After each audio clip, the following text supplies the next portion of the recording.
İtaliya Maliyyə Polisi bir qədər əvvəl qətlə yetirilmiş qanuni oğru Rövşən Lənkəranskinin bu ölkədəki əmlakları ilə bağlı araşdırmalara başlayıb.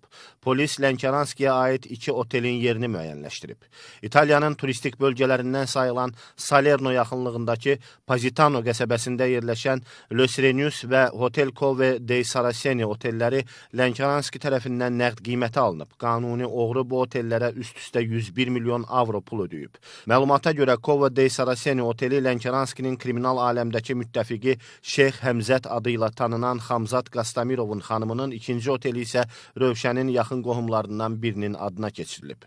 2014-cü ildə İtaliya Azərbaycanlı kriminal avtoritet barəsində beynəlxalq axtarış elan edəndən sonra Lənkəranski adı gedən otellərdən başqa İtaliyada nəqd pulla aldığı restoranları və daha 4 koteci də Qastamirovun adına keçirməyə nail olub.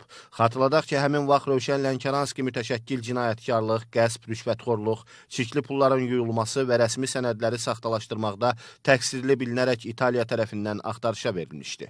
Məlumata görə daşınmaz əmlak siyahısı bununla bitmir. Lənkəranskinin Berlində, Hamburg və Münhendə belə əmlakları var və onların idarəçiliyi də Qastamirov tərəfindən həyata keçirilir.